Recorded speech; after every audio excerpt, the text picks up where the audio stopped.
الله أكبر. أشهد أن لا إله إلا الله.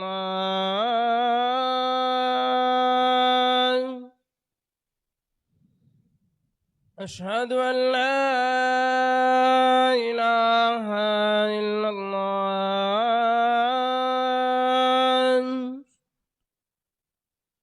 أشهد أن محمدًا رسول الله. أشهد أن محمدًا رسول الله. حي على الصلاة.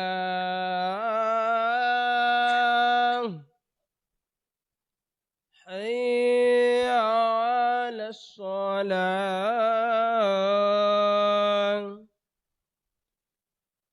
حي على الفلاح.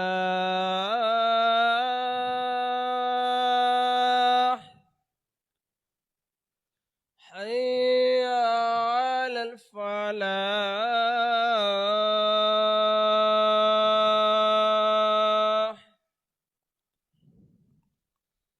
الله أكبر. الله أكبر. لا إله إلا الله.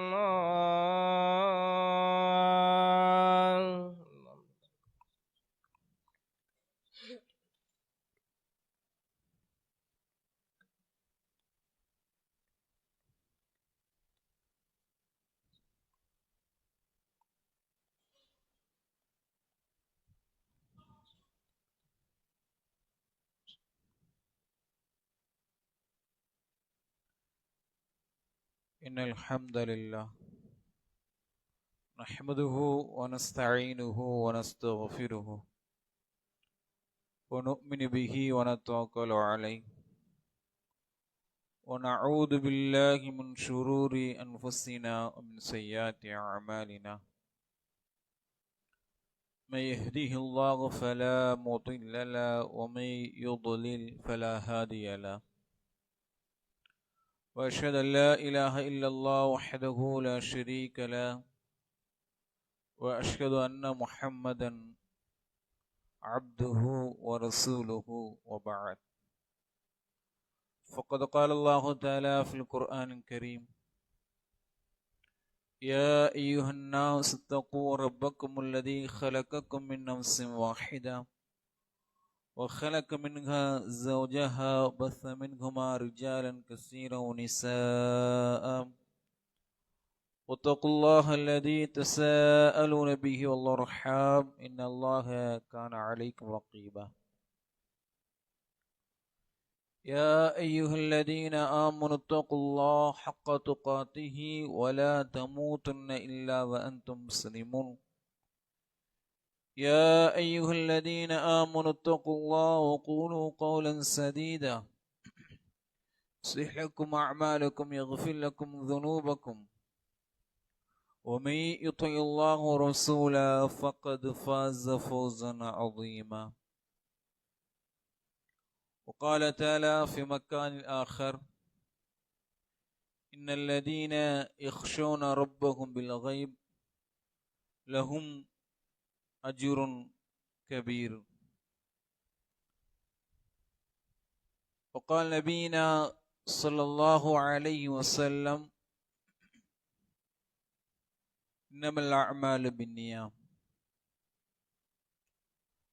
اللهم صل على محمد وعلى آل محمد كما صليت على إبراهيم وعلى آل إبراهيم إنك الحميد المجيد. اللهم بارك على محمد وعلى آل محمد كما باركت على إبراهيم وعلى آل إبراهيم إنك الحميد المجيد. எல்லா புகழும் புகழ்ச்சியும் ஏகிறவனாகிய அல்லாஹ் ஒருவனுக்கே. அவனுடைய சாந்தியும் சமாதானமும் நபிகள் நாயகம் ஸல்லல்லாஹு அலைஹி வஸல்லம் அவர்கள் மீதும் அவர்களை பின்பற்றி வாழ்ந்த உத்தம சத்திய சஹாபாக்கள் மீதும் மேலும் நபிகள் நாயகம் ஸல்லல்லாஹு அலைஹி வஸல்லம் அவர்களுடைய குடும்பத்தார் மீதும் மற்றும் நம் அனைவரும் மீதும் என்றென்றும் நிலவட்டுமாக. அல்லாஹ் நம் மீது கடமையாக்கிய இந்த ஜும்மாவை தொழுவதற்காக நாம் எல்லாம் இறை இல்லத்தில் ஒன்று கூடியிருக்கிறோம். இந்நேரத்தில் அல்லாஹ் சுப்ஹானஹு வ தஆலா நம்முடைய பிரார்த்தனைகளையும் நம்முடைய செயல்களையும் மற்றும் நம்முடைய வணக்கங்களையும் ஏற்றுக்கொள்வானாக என பிரார்த்தித்து என்னுடைய இந்த ஜும்மாவின் முதலுரையை ஆரம்பம் செய்கிறேன். எல்லாமல்ல அல்லாஹ்வின் நல்லடியார்களே, அல்லாஹ் சுப்ஹானஹு வ தஆலா நாம் அனைவரும் சொர்க்கம் செல்வதற்காக இந்த உலகத்தில் கடைபிடிக்கக்கூடிய பல வழிமுறைகளையும் வணக்க வழிபாடுகளையும் இறைவன் நமக்கு வழங்கியிருக்கிறான். அதில் மிக முக்கியமான ஒன்று நபிகள் நாயகம் ஸல்லல்லாஹு அலைஹி வஸல்லம் அவர்கள் கூறினார்கள், அக்ஸருன் நாஸி யுத்கிலூனல் ஜன்னah, மனிதர்களை அதிகமான மனிதர்களை சொர்க்கத்தில் நுழையச் செய்வது என்னவென்றால் தக்வல்லாஹ், ஒன்று இறையச்சமும் மற்றொன்று நல்ல பண்புகளும் என்பதாக அல்லாஹ்வுடைய தூதர் கூறினார்கள். இந்த மனித சமுதாயத்திலிருந்து அதிகமானவர்கள் சொர்க்கத்தில் இருப்பதற்கு காரணம் ரெண்டு காரணம். ஒன்று, இந்த உலகத்தில் இறைவனை பயந்து வாழ்வது. மற்றொன்று, நல்ல பண்புகள். இந்த இரண்டும் ஒரு முஃமினிடத்திலே இருந்தே ஆக வேண்டும். இந்த இரண்டும் ஒரு முஃமினிடத்தில் இருந்தால்தான் அவன் சொர்க்கம் செல்ல முடியும் என்பதை நபிகள் நாயகம் ஸல்லல்லாஹு அலைஹி வஸல்லம் அவர்கள் இந்த ஹதீஸின் மூலமாக நமக்கு தெளிவுபடுத்துகிறார்கள். அல்லாஹ்வுடைய கிருபையினால் இந்த ஹதீஸில் கூறியது போன்று இறைவன் மீது இருக்கக்கூடிய பயம் நம்மில் யாருமே அல்லாஹ் மீது பயம் இல்லாமல் இல்லை. இருக்கக்கூடிய எல்லாரும் இறைவன் மீது அச்சத்தோடு தான் வாழ்கிறோம். எனக்கு அல்லாஹ் மீது பயம் இல்லை அப்படின்னு சொல்லி நாம யாரும் வெளிப்படையாக சொல்லக்கூடிய மனிதர்கள் அல்ல. பயம் இருந்த காரணத்தினால்தான் இங்கு ஜும்மா தொழுவதற்காக உட்கார்ந்துருக்கிறோம். மற்ற கடமைகளையும் நாம் செய்வதற்கு தயாராக இருக்கிறோம். இதை நம்ம செய்யலன்னா, இந்த கடமைகளை நாம் நிறைவேற்றவில்லை என்றால் அல்லாஹ் நாளை மறுமை நாளில் நம்மள்ட்ட கேள்வி கேட்பான் என்கின்ற ஒரு அச்ச உணர்வு நம்மள்ட்ட இருக்குது. ஆனால் அல்லாஹ் சுப்ஹானஹு வ தஆலா இந்த இறையச்சத்தை, இந்த தக்வாவை நம்மிடத்திலிருந்து மட்டும் எதிர்பார்க்கவில்லை. அல்லாஹ் எதிர்பார்ப்பது முழுமையான ஒரு இறையச்சத்தை அல்லாஹ் சுப்ஹானஹு வ தஆலா நம்மிடத்திலிருந்து எதிர்பார்க்கிறான். என்ன முழுமையான இறையச்சம்? நம்ம எல்லாருக்கும் தெரிஞ்ச ஒரு குர்ஆன் வசனம், எல்லாரும் ஜும்மா உரைகள்ல சொல்லப்படக்கூடிய ஒரு குர்ஆன் வசனம், யா அய்யுஹல்லதீன ஆமனு தக்குல்லாஹ் ஹக்க துகாத்திஹி, நம்பிக்கை கொண்ட மக்களே, நீங்க அல்லாஹ்வை அஞ்ச வேண்டிய முறையில் நீங்கள் அஞ்சிக் கொள்ளுங்கள். எப்படி பயப்படணுமோ அப்படி நீங்க அல்லாஹ் பயந்து கொள்ளுங்கள். எப்படி பயப்படுறது? எப்படி நான் அல்லாஹ்வை பயப்படக்கூடிய அந்த முறை என்ன?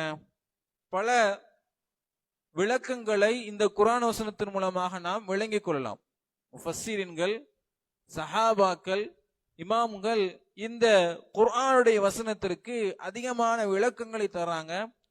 அதில் மிக முக்கியமான ஒரு விளக்கம் என்னவென்றால், இப்னு உமர் ரலியல்லாஹு அறிவிக்கிறார்கள், இப்னு உமர் ரலியல்லாஹு சொல்றாங்க, இந்த குர்ஆனுடைய வசனத்திற்கு விளக்கமாக எப்படி நாம் அல்லாஹ்வை அஞ்ச வேண்டும் என்றால் அந்த பயப்படக்கூடிய முறை என்னவென்று சொன்னால், எல்லா இடங்களிலும் அல்லாஹ்வை நாம் அஞ்ச வேண்டும். எல்லா இடங்கள்லாம் என்ன? எல்லா இடங்கள்லையும் அல்லாஹ் பயப்படுறதுனா என்ன? இப்போ நமக்குன்னு சொல்லி ஒரு பயத்தை, நம்முடைய பயம் என்பது, அல்லாஹ் மீது பயப்படுற அந்த அச்சம் என்பது நேரத்துக்கு ஏற்ப காலத்துக்கு ஏற்ப மாறும். இறைவன் மீது பயப்படுறோங்கிறோம்ல, அது நேரத்துக்கு ஏற்ப காலத்துக்கு ஏற்ப மாறும். எப்படி நேரத்துக்கு ஏற்ப காலத்துக்கு அப்புறம் மாறுது? உதாரணத்திற்கு நம்ம ஒரு பயணத்தை நினைக்கிறோம், ஏற்பாடு செய்யறோம், ஒரு பயணத்தை ஏற்பாடு பண்றோம். அந்த பயணம் ஜமாத் சார்ந்து தொழுகையாளிகளாக இருந்தாங்க சொன்னா அந்த பயணம் எப்படி இருக்கும்? நார்மலா மாஷா அல்லான்னு சொல்லி இருந்துரும். போறோம், காரியத்தை முடிப்போம், வந்துருவோம், எங்கெங்க தொழணுமோ அங்கங்க தொழுவோம். அப்படி அந்த பயணத்தை, அந்த கூட்டத்தை இறையச்சத்துடன் நடத்திட்டு போயிரும். தொழுகை இல்லைன்னு தானே ஞாபகப்படுத்துறோம், தொழுதுருவோம், நேரம் ஆயிட்டு தொழுதுரும் அப்படின்னு சொல்லி, இந்த பள்ளியில தொழுதுறோம்னு சொல்லி அந்த தொழுகை சார்ந்த நபர்களோ அல்லது அந்த தக்வா சார்ந்த நபர்களோ இருக்கும்போது நம்ம அங்க போய் நடந்துக்கிறோம். அதே இது அந்த நண்பருடைய வட்டாரம் நமக்கு நெருங்கிய நண்பர் வட்டாரமாக இருக்கிறது. எல்லாருமே முஸ்லீம் தான், ஆனா நெருங்கிய வட்டாரமாக இருக்கும்போது அப்படி கொஞ்சம் என்ன செய்யும், நேரத்துக்கு ஏற்ப காலத்துக்கு ஏற்ப அந்த தக்குவா அப்படியே கம்மியாகும். என்ன கம்மியாகும்? இவங்களோட இருந்த அந்த இறைச்சம் இங்க இருக்காது. வண்டியில போகும்போது என்ன செஞ்சிருவோம், நம்ம பாட்டு கேட்டுருவோம். இவங்களோட போகும்போது என்ன நடக்கும்? பயான் நடக்கும். ஆனா அந்த கூட்டத்தோட போகும்போது இங்க என்ன செய்யும்? பாட்டு நடக்கும்.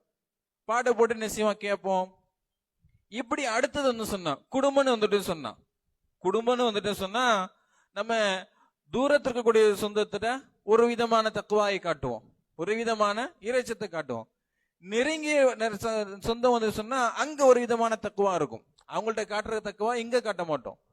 கணவன் மனைவின்னு வந்துட்டு சொன்னா அங்க நம்ம எல்லாத்தையும் என்ன செஞ்சிருவோம் சொன்னா உடைச்சிருவோம். இங்க வெளில ஆள்கிட்ட வந்து நம்ம சொல்றோம், சினிமா பார்க்காத, பாட்டு கேட்காத, இது மாதிரி அனாச்சாரங்கள் ஈடுபடாத அப்படின்னு நம்ம சொல்லக்கூடும். ஆனா கணவன் மனைவி என்று வரும்போது அங்க என்ன செய்யப்படாது, அந்த தக்குவா ஈடுபடாது. அங்க நாம் இறையச்சம் இல்லாத ஒரு நபராக மாறிடும். அதையும் விட்டுட்டு தனியா போயிட்டு சொன்னா, யாருமே இல்லை, என்னுடைய நண்பர்கள் இல்லை, என்னுடைய உறவினர்கள் இல்லை, என்னுடைய தந்தை இல்லை, தாய் இல்லை, என்னுடைய மனைவி இல்லை, குழந்தைகள் இல்லை, நான் மட்டும் இருக்கிறேன், தனியா இருக்கும் சொன்னா அங்க நம்முடைய தக்குவா எப்படி இருக்குது?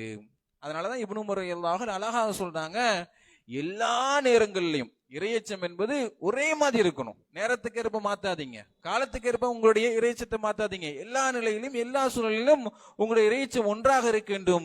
இதைத்தான் அல்லாஹ் சுப்ஹானஹு வ தஆலா அல்லாஹ்வை அஞ்ச வேண்டிய முறையில் நீங்க அஞ்சிக்கோங்க, அல்லாஹ்வை பயப்பட வேண்டிய முறையில் நீங்கள் பயந்து கொள்ளுங்க என்பதாக குறி காட்டுகிறான். நபி ஸல்லல்லாஹு அலைஹி வஸல்லம் ஒரு கூட்டத்தை பத்தி சொல்றாங்க.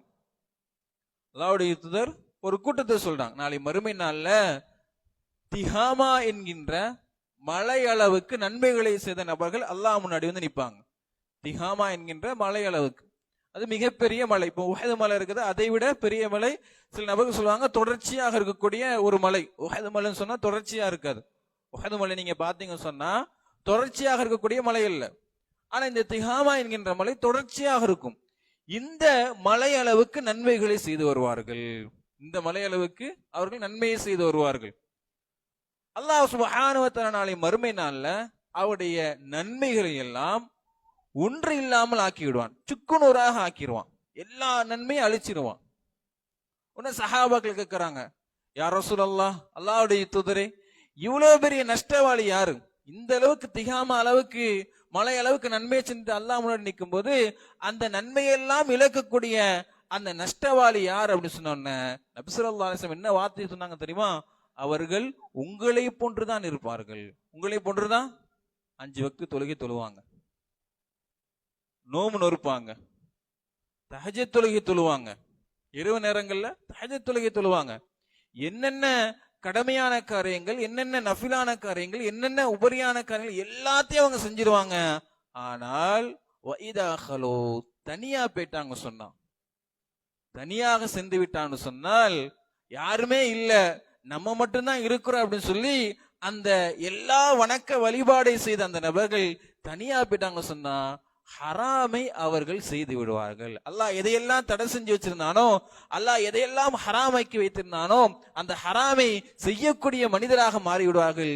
இவர்கள் தான் நாளை மறுமை நாள்ல நன்மை இழந்து நஷ்டவாளியாக மாறிவிடுவார்கள். இல்லாமல் அல்லாஹ்வின் அடியார்களே, இன்னைக்கு நாம் எந்த நிலையில் இருக்கிறோம்? நம்முடைய சூழ்நிலைகள் எப்படி இருக்குது? நம்முடைய இறையச்சத்தை நாம் எப்படி மாற்றிக்கொள்கிறோம்? இறையச்சத்தை நாம் எப்படி நமக்குள்ள அல்லாஹ்விற்காக பயந்து வாழக்கூடிய தன்மைகள் எதற்காக எப்படி நாம் கொண்டு வந்திருக்கோம் சொன்னா, இங்க இந்த நபர் எப்படி இருக்கிறாரோ நாளை மறுமை நாள் நஷ்டவாளியாக இருப்பாரோ அதே இடத்தின் பக்கம் தான் இன்றைக்கு அதிகமான முஸ்லிம்கள் நகர்ந்து கொண்டிருக்கிறார்கள். அந்த நபர்கள் எப்படி எல்லாருக்கும் முன்னால தொழுகையாளியாக காட்டிக்கொள்வார்கள், நல்ல நபராக காட்டிக்கொள்வார்கள், நல்ல பயான் பேசக்கூடிய நபராக காட்டிக்கொள்வார்கள், சமுதாயத்துல நல்ல விதமான காரியங்களை செய்யக்கூடிய நபராக காட்டிக்கொள்வார்கள்.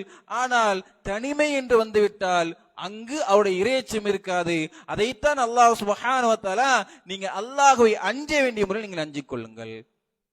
சரி, அப்படி ஏன் நான் தனிமையில பயப்படணும்? என்ன காரணம்? இதற்கு நான் அல்லாஹ்வை தனிமை பயப்படணும். அதனால என்ன எனக்கு நன்மை கிடைக்கிறது? அதனால என்ன தீங்கு எனக்கு கிடைக்கிறது? ரப்புல் ஆலமீன் தன்னுடைய திருமறை குர்ஆன் சொல்லி காட்டுறான், இன்னல்லதீன யக்ஷூன ரப்பஹும் பில் கய்ப். யார் அல்லாஹ்வை மறைவாக இருக்கும்போது பயப்படுறாங்களோ, யார் தனிமையில் இருக்கும்போது அல்லாஹை பயப்படுறாங்களோ, அவனும் தன்னுடைய ரப்பு மட்டும் தான் இருக்கிற, வேறு யாருமே இல்லை. யார் இப்படி பயப்படுறாங்களோ லஹும் மக்ஃபிரத்துன், அல்லாஹ் சொல்லி காட்டுறான், அவர்களுக்கு தான் நான் மன்னிப்பு வழங்கியிருக்கிறேன், மன்னிப்பை நான் கொடுக்கிறேன். அல்லாஹ்வை மறைவாக இருக்கும்போது யார் அச்சம் கொள்கிறார்களோ அவர்களுக்கு தான் நான் மன்னிப்பு கொடுக்கிறேன்.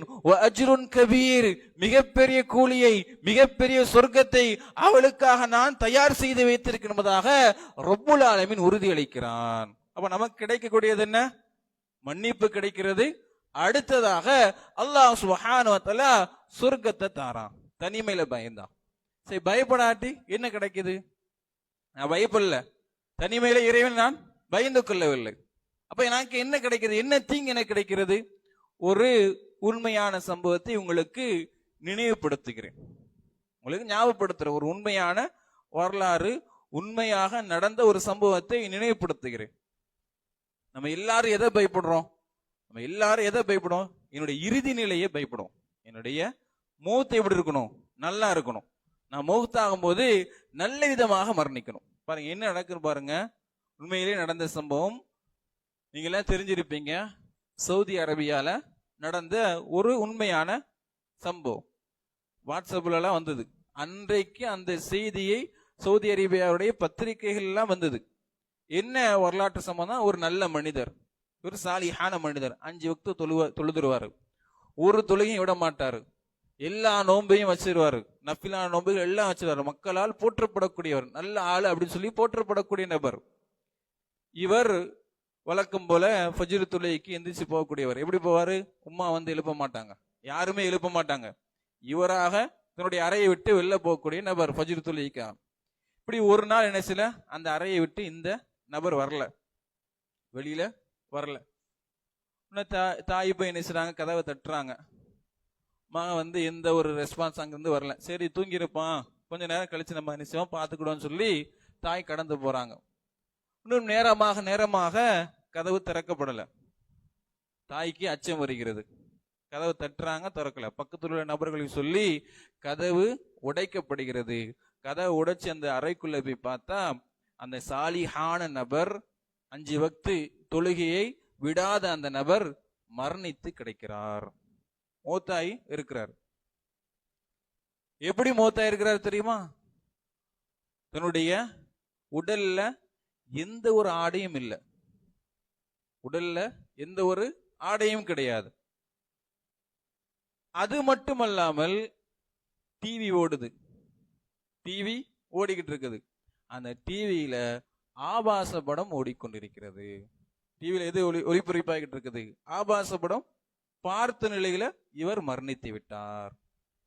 இப்ப நீங்க யோசிச்சு பாருங்க, நாளை மறுமை நாள்ல இந்த நபருடைய நிலைமை என்ன? அல்லாஹ் மட்டுமே அறிந்திருக்கிறான். ஆனா என்ன நிலைமை தெரியுமா? ஒரு மனிதன் தனிமையில அல்லாஹ்வை பயப்படாம அந்த நேரத்துல தவறு செய்த நிலையில் மரணித்து விட்டான் என்று சொன்னான். அல்லாஹ் பயப்படாம எங்க எல்லாரும் முன்னாடி பயப்படுறது பெரிய விஷயம் இல்ல, எல்லாரும் முன்னாடி நான் தக்குவாதாரியா இருப்பது பெரிய விஷயம் இல்ல. இறைவன் எனக்கு எல்லா தவறுகளை செய்யக்கூடிய வாய்ப்புகள் வந்த பிறகு அந்த வாய்ப்பை நான் பயன்படுத்தாம அல்லாஹ்வை அந்த இடத்துல பயந்து நான் இருக்கும்போது, அல்லது அந்த பயம் இல்லாமல் அந்த வாய்ப்புகளை ஹராமை செய்யக்கூடியவனாக நான் மாறிய நிலையில் மரணித்து விட்டேன்னு சொன்னால் நபிகள் நாயகம் ஸல்லல்லாஹு அலைஹி வஸல்லம் சொல்லி காட்டுறாங்க, நீங்க எப்படி மரணிக்கிறீங்களோ அப்படிதான் எழுப்பப்படுவீர்கள். எந்த நிலையில் ஒரு ஒருவன் மரணிக்கிறானோ அதே நிலையில் தான் நாளை மறுமையினால் எழுப்பப்படுவான். நான் ஒரு தவறு செய்த நிலையில் மரணித்து விட்டேன் என்று சொன்னால் அல்லாஹ் சுப்ஹானஹு வ தஆலா அந்த நிலையில் தான் எழுப்புவான். எல்லாரும் முன்னால் அல்லாஹ் சுப்ஹானஹு வ தஆலா என்னை இழிவுபடுத்துவான். எப்படிப்பட்ட இழிவு தெரியுமா? யார் ஆதம் அலைஹிஸ்ஸலாமிலிருந்து கடைசி வந்த மனிதர் வரைக்கும் எல்லாரும் அந்த மறுமை நாள் நினைப்பாங்க. அதைவிட மிக முக்கியமாக நாம் இன்றைக்கு நம்முடைய உயிருக்கு மேலாக நினைக்கக்கூடிய நம்முடைய தூதர் முஹம்மது ஸல்லல்லாஹு அலைஹி வஸல்லம் அவர்கள் அந்த மாஷல் நினைப்பாங்க. அபூபக்கர் ரலியல்லாஹு, உமர் ரலியல்லாஹு, உஸ்மான் ரலியல்லாஹு, எல்லா பெரும் சஹாபிகளும் அந்த மாஷல் நினைப்பாங்க. இவளுக்கு முன்னால அல்லாஹ் சுப்ஹானஹு வ தஆலா நம்மை இழிவுபடுத்துவான். எப்படி இழிவுபடுத்துவான் பாருங்க. இந்த தவறை செய்த நிலையில, இந்த தப்பை செஞ்ச நிலையில அவன் மரணித்து விட்டான். எப்படி தெரியுமா? என்னை பயப்படாமல், என் மீது அச்சம் கொள்ளாமல், என் மீது எந்த ஒரு பயம் இல்லாம தனிமையில அவன் ஹராமான விஷயங்களை செய்த காரணத்தினால நான் மரணத்தை கொடுத்து விட்டேன். இந்த மரணத்தின் மூலமாக இவன் இங்கு எல்லாரும் முன்னாலையும் இழிவுபடுத்தப்படுகிறான் என்பதாக ரப்புல் ஆலமீன் நாளின் மறுமை நாள்ல இறைவனை தனிமையில் அஞ்சாத நபர்களை இழிவுபடுத்துவான். இந்த இழிவு நினைச்சு என்னைக்காவது நம்ம அதிகமானவர்கள் நினைத்து பார்த்திருப்போமா? எனக்கு அல்லாஹ் இதை போன்ற ஒரு மரணத்தை கொடுத்து விட்டான்னு சொன்னால், அல்லாஹ் சுப்ஹானஹு வ தஆலா இது போன்ற ஒரு நிலைமையை கொடுத்துட்டான்னு சொன்னா நான் என்ன செய்வது என்பதை இன்றைக்காவது நான் நினைத்து பார்த்திருக்கோம்னா? அதிகமானவர்கள் அந்த சிந்தனையை விட்டு தூரமாகத்தான் இருக்கிறாங்க. இதே சஹாபாக்குடைய தனிமையை பாருங்க. நபித்தோருடைய தனிமை எப்படி இருந்துச்சு? அவங்களும் அல்லாஹ் மட்டும் இருக்கும்போதும், நபி தோழர்களும் இறைவனும் மட்டும் இருக்கும்போது என்ன செஞ்சாங்க? நம்மளை போன்று எல்லா வாய்ப்புகள் கிடைக்கும் போது, தவறு செய்யக்கூடிய வாய்ப்பு கிடைக்கும் போது அந்த வாய்ப்பை செய்யல. அவங்க அந்த வாய்ப்பை அவர்கள் பயன்படுத்தவில்லை. அப்துல்லா இப்னு ஜஹ்ஷ் ரலியல்லாஹு உஹது போர்ல ஒரு நபித்தோருடைய ஆசை என்ன இருக்குன்னு நம்ம இந்த வரலாற்றின் மூலமாக அறிந்து கொள்கிறோம். அப்துல்லா இப்னு ஜஹ்ஷ் ரலியல்லாஹு உஹது போர்ல ரசூலுல்லாஹ் ஒரு ஷஹீதான உடலை பார்க்கிறாங்க. எல்லா இடங்கள்லையும் காயமாக இருக்கிறது. உடல்ல எல்லா இடங்கள்லையும் காயமாக இருக்கிறது. ரசூலுல்லாஹ் கேட்கிறாங்க, என்ன நடந்துச்சு நீங்க விசாரிங்க. இவரோட உடல்ல எல்லா இடங்கள்லையும் காயமாக இருக்கிறது, என்ன நடந்திருக்குன்னு சொல்லி விசாரிங்க. ஒரு இடம் விடாம எல்லா இடத்துலயும் காயம் இருக்குது. அப்போ விசாரித்து நபிகள் நாயகம் ஸல்லல்லாஹு அலைஹி வஸல்லம் சொல்றாங்க, இவர் நாளை போர் என்று சொன்னால் இன்னைக்கு இரவு துவா செய்கிறார்.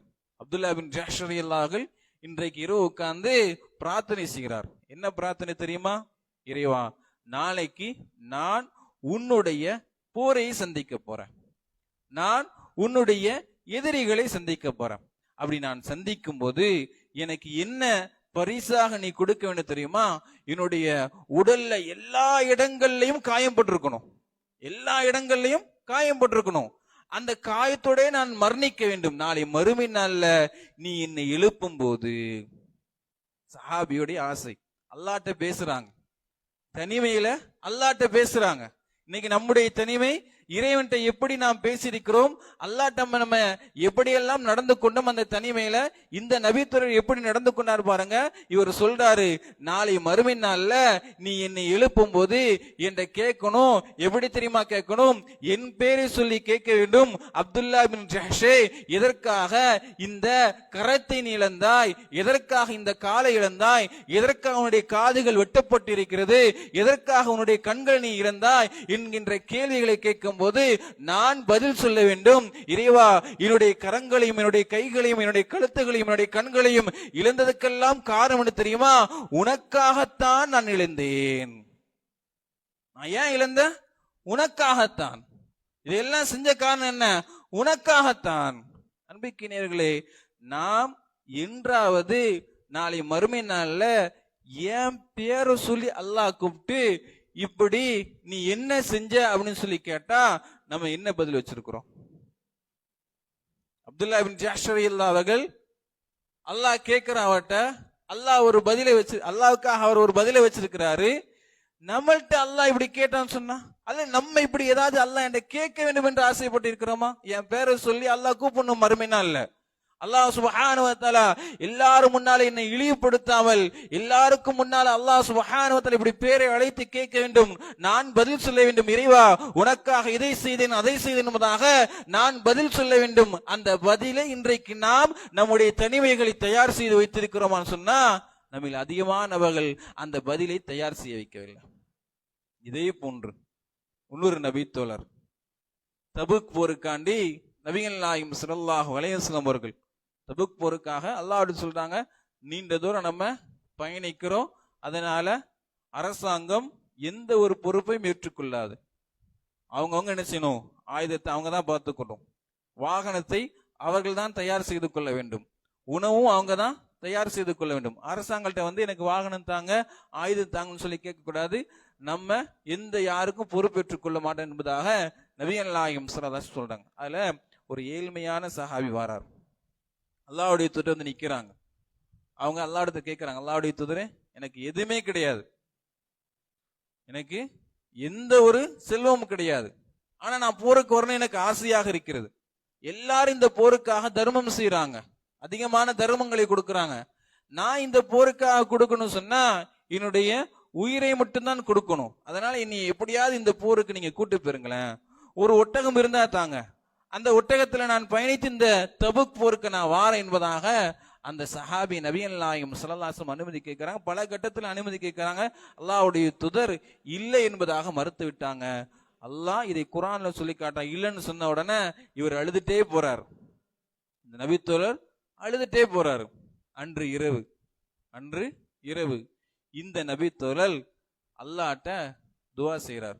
2 ரக்காத் தொழுதுட்டு பிரார்த்தனை செய்றார். யார் மட்டும் இருக்கிறா?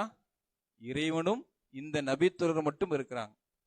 அல்லாஹ்ட்ட செஞ்ச துஆ என்ன தெரியுமா? இறைவா, நான் இந்த போருக்காக ஏதாவது பங்களிப்பு கொடுக்கணும்னு நினைக்கிறேன், ஏதாவது பங்களிப்பு செய்யணும்னு நினைச்சேன்.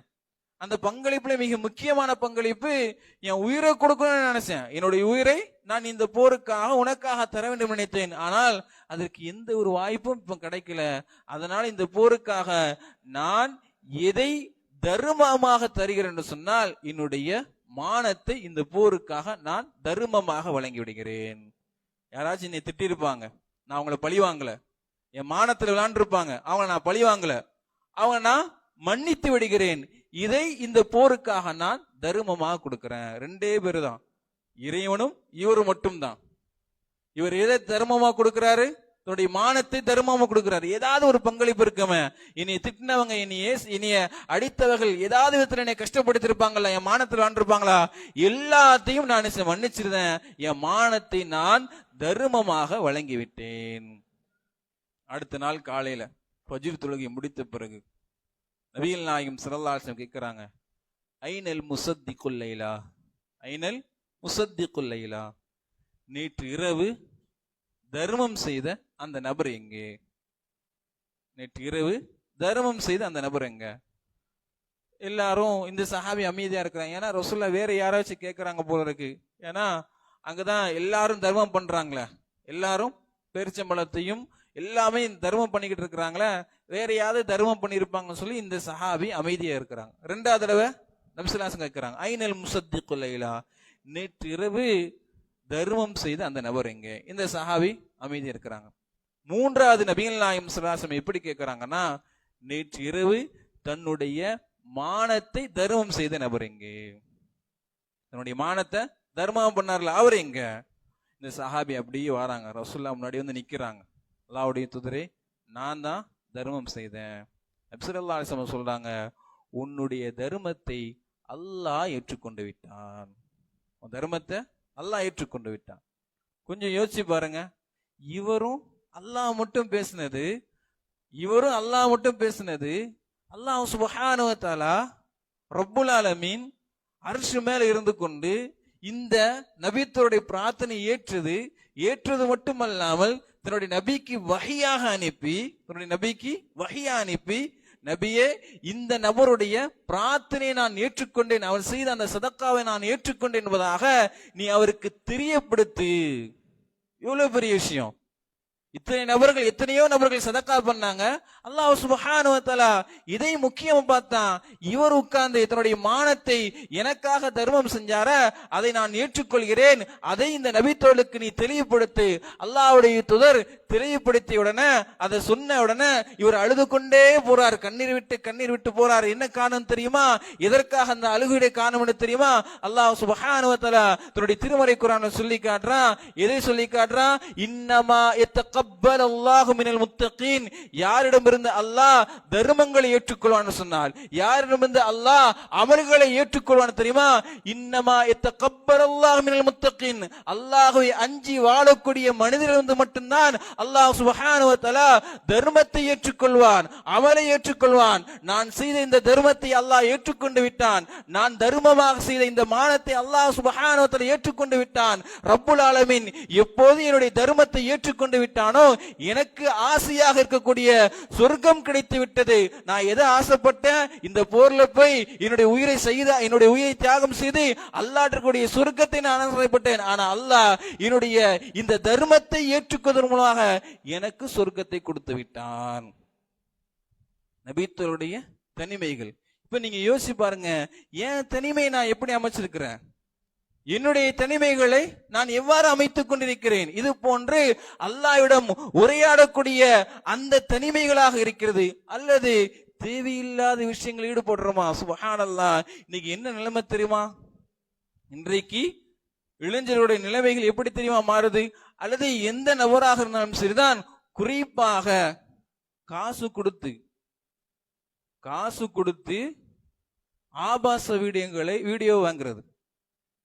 காசு கொடுத்து, இது சாதாரணமா இல்லை, நீங்க பிரபலமாக இன்றைக்கு இது நடந்து கொண்டிருக்கிறது. சமூக வலைதளங்கள் இருந்து நீங்க பாத்தீங்க சொன்னா, யாரெல்லாம் சமூக வலைதளங்கள் இருக்கிறாங்களோ அவங்க எல்லாம் அறிவார்கள். காசு கொடுத்து இது ஒரு வியாபாரமே நடக்குது. தனிமையில வந்து விட்டால் அல்லாஹ்விற்கு ஹலாலாக சம்பாதிச்சதை எப்படி செலவு செய்யறாங்க? ஹராமா செலவு செய்யறாங்க. ஹலாலாக சம்பாதிச்சவங்க ஹராமாக செலவு செய்யக்கூடிய நிலைமை இன்றைக்கு இருக்கிறது. இஸ்லாமியர்கள் அதிகமாக அதை செய்யக்கூடியவர்களாகிறார்கள், மோசமான இடத்திற்கு செல்லக்கூடியவர்கள். அதுவும் குறிப்பிட தெரியுமா? நீங்க இப்பவும் நீங்க பாத்தீங்க சொன்னா வலைதளங்களை நீங்க அடிச்சு பாருங்க, எந்த ஆபாச வீடியோ அதிகமாக பார்க்கப்பட்டு தெரியுமா? அல்லாஹ் பாதுகாக்க வேண்டும். குழந்தைகளுடைய ஆபாச வீடியோ. இஸ்லாமியர்கள் நீங்க பாருங்க, குறிப்பாக ஈரான் போன்ற பகுதியில இதை அதிகமாக பார்க்கக்கூடிய நிலைமை. எங்க போறோம்? இஸ்லாமிய சமுதாயம் எங்கு சென்று கொண்டிருக்கிறது? சாதாரண இன்னைக்கு நம்ம கண்கூடாக இதை நீங்க அழகாக அறிந்து கொள்ளலாம். நீங்க சும்மா கூகுள்ல நீங்க சர்ச் பண்ணா போதும், யார் இதை அதிகமாக பார்க்கிறார்கள், யார் இதை அதிகமாக ஆசை உள்ளவர்களாக இருக்கு என்பதாக சர்வ சாதம் என்று தெரிந்து கொண்டிருக்கிறது. இதையெல்லாம் எதை நமக்கு காட்ட தெரியுமா? எனக்கு அல்லாஹ் மீது வெளிப்படையான அச்சம் இருக்கிறது, ஆனா தனியாக நான் அல்லாஹ் பயப்படல, மறைமுகமாக நான் அல்லாஹ் பயப்படல. அதனால எனக்கு கிடைக்கக்கூடிய எவ்வளவு பெரிய தீங்காக இருந்தாலும் சரி, அதனால கிடைக்கக்கூடிய நரகமாகவே இருந்தாலும் சரிதான், அதை பத்தி நான் என்ன செய்யல, கவலைப்படல. அதற்காக நான் எந்த ஒரு கண்ணீரையும் சிந்தவில்லை. நரகம் தானே, நான் போயிட்டு போறேன் என்கின்ற அடிப்படையில் இந்த உலகத்திற்கு கூடிய ஆசைகளுக்கு, இந்த உலகத்திற்கு கூடிய இச்சைகளுக்கு ஒரு மனிதன் அடிமையாகி, ஒரு முஸ்லிமன் அடிமையாகி அல்லாஹ்வை மறக்கக்கூடிய இடத்துக்கு போயிட்டான். இல்லாமல் அல்லாஹ் நடிகார்களே, அதிலிருந்து அல்லாஹ் சுப்ஹானஹு வ தஆலா நம்மை பாதுகாக்க வேண்டும். ரப்புல் ஆலமீன் நம்மள்ட்ட எதிர்பார்ப்பது எல்லா இடங்களையும் நீ அல்லாஹ்வை பயப்படக்கூடியவனாக இருக்க வேண்டும். உன்னுடைய இறையச்சம் ஒரே தரத்தில் இருக்க வேண்டும். மனிதர்கள் இருக்கும்போது ஒரு இறையச்சம், தனியாக இருக்கும்போது ஒரு இறையச்சம், இப்படி உன்னுடைய இறையச்சம் இருக்கக்கூடாது. எல்லா இடங்களையும், எல்லா சூழ்நிலையும், எல்லா காரியங்களும் உண்மையான ஒரு முஃமினாக, உண்மையான இறையச்சவாதியாக இருக்க வேண்டும் என்பதை தான் அல்லாஹ் சுப்ஹானஹு வ தஆலா எதிர்பார்க்கிறான். அப்படிப்பட்ட நல்ல மக்களாக ரப்புல் ஆலமீன் நம் அனைவரும் ஆக்கி வைப்பானாக.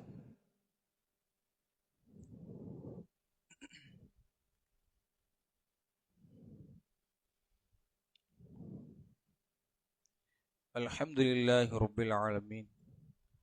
ஸலாத்து வஸ்ஸலாமு அலா சய்யிதினா முஹம்மதின் வ அலா ஆலிஹி வ அஸ்ஹாபிஹி வன் நாஸி அஜ்மஈன்.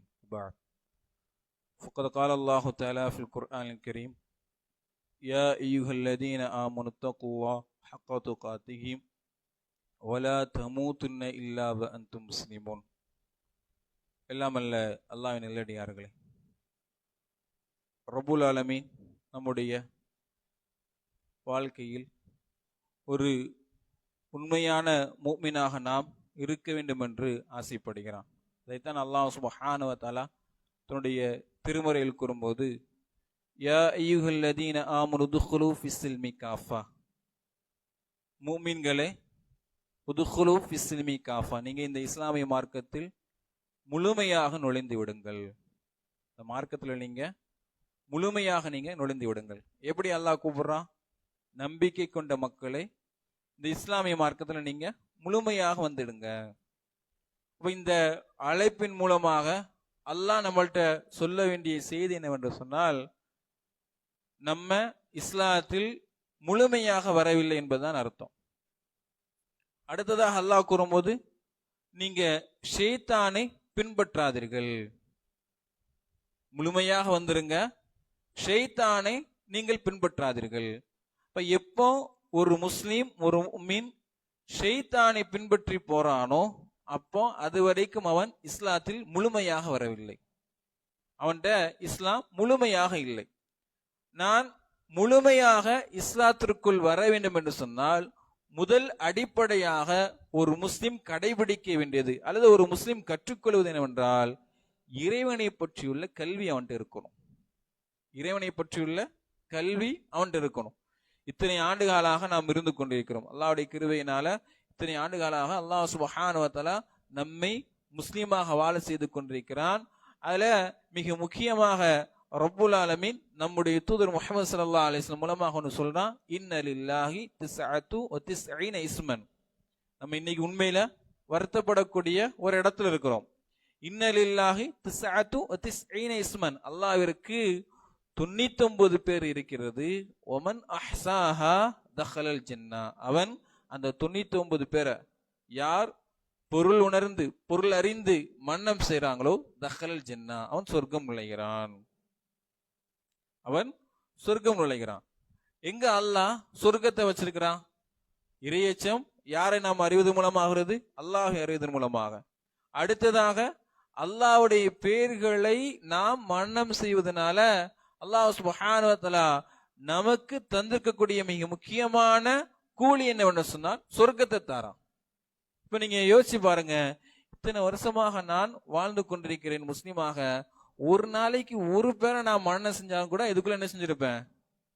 99 பேரை மன்னம் செஞ்சிருப்பேன். ஒரு நாளைக்கு ஒரு பேர். நம்ம வாழ்ந்தது 20 ஆண்டுகள் 30 ஆண்டுகள் 40 ஆண்டுகளாக நம்ம வாழ்ந்துடுறோம். ஆனா இன்னும் இந்த பேர்ல அல்லாஹ்வுடைய பேரை அறிந்து கொள்வதில், அல்லாஹ்வுடைய பேரை மன்னம் செய்வதில் நாம் கவனம் செலுத்தவில்லை என்று சொன்னால் யாரை பின்பற்றி கொண்டிருக்கிறோம்? ஷைத்தான் வாரான்.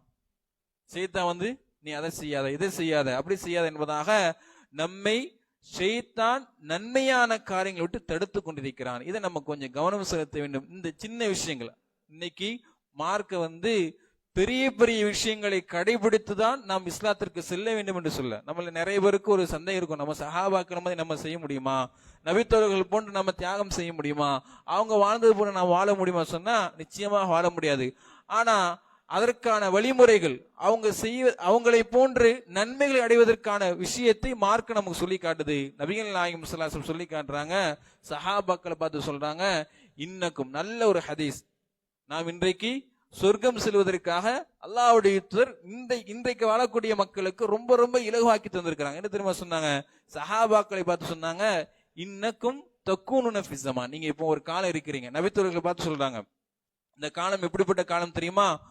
குறைவான பேச்சாளர்களும் அதிகமான மார்க்க அறிஞர்களும் இருக்கக்கூடிய காலம். ரசூலுல்லாஹ் சஹாபாக்களை பார்த்து சொல்றாங்க, அதிகமான உலமாக்கள் இருக்கிறாங்க, கொஞ்சம் பேச்சாளர்கள் தான் இங்க இருக்கிறாங்க. இந்த காலகட்டத்தில் யார் ஒருவர் 10ல் ஒரு அமலை விட்டு விடுகிறார்களோ, சஹாபாக்களை பார்த்து சொல்றாங்க, இந்த காலகட்டத்தில் 10ல் ஒரு அமலை யார் விட்டு விடுகிறார்களோ ஃபக்கது ஹலக, அவன் அழிந்து விட்டான். 10ல் 1 விட்டா கூட யாரு? அவன் நஷ்டவாளி. யாரை பார்த்து சொல்றாங்க? சஹாபாக்களை பார்த்து சொல்றாங்க.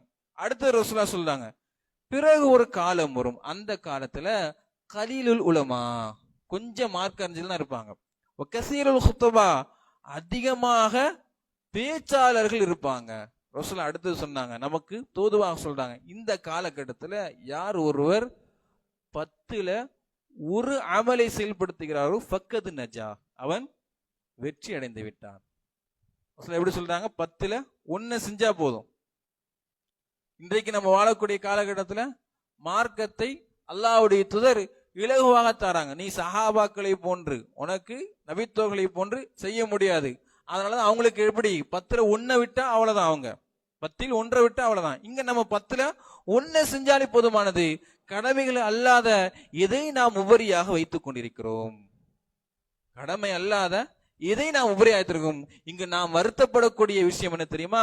அந்த 10ல் 1 கூட செய்யாத முஸ்லிம்கள் தான் அதிகமானவர்களாக இருக்கிறார்கள். அல்லாஹ் சுப்ஹானஹு வ தஆலா அந்த நிலையிலிருந்து நம்மை பாதுகாக்க வேண்டும். மார்க்கம் என்பது மிக மிக இலகுவாக்கப்பட்டிருக்கிறது. அல்லாஹ்வை அறிவதன் மூலமாக நாம் அந்த சொர்க்கத்தை செல்வதற்கான வழிமுறைகளை அல்லாஹ்வை அறிவதன் மூலமாகத்தான் ரப்புல் ஆலமீன் ஏற்படுத்தி வைத்திருக்கிறான். ஆக மார்க்கம் சொல்லக்கூடிய எல்லா வழிகளையும் நாம் கடைபிடிக்கும் போது நிச்சயமாக ரப்புல் ஆலமீன் நமக்காக தயார் செய்திருக்கக்கூடிய சொர்க்கத்தை வழங்குவதாக இருக்கிறான். அந்த சொர்க்கத்திலே மிகவும் உயர்ந்த சொர்க்கமான ஜன்னத்துல் ஃபிர்தௌஸை அல்லாஹ் சுப்ஹானஹு வ தஆலா நம் அனைவருக்கும் வழங்குவானாக. அந்த ஜன்னத்துல் ஃபிர்தௌஸில் நபிகள் நாயகம் ஸல்லல்லாஹு அலைஹி வஸல்லம் இருக்கக்கூடிய வாய்ப்பினை அல்லாஹ் சுப்ஹானஹு வ தஆலா உலகத்தில் வாழக்கூடிய முஸ்லிம்களுக்கு வழங்குவானாக. அகூலி கௌலி ஹாதா அஸ்தக்ஃபிருல்லி வ அஸ்தக்ஃபிரு ஜமீல் முஸ்லிமீன வல் முஸ்லிமாத் வல் முஃமினீன வல் முஃமினாத் இன்னஹு கான கஃபூர் ரஹீமா. வ ஆகிரு தஅவானா அல்ஹம்துலில்லாஹி ரப்பில் ஆலமீன். அஸ்ஸலாமு அலைக்கும் வ ரஹ்மத்துல்லாஹி வ பரகாத்துஹு.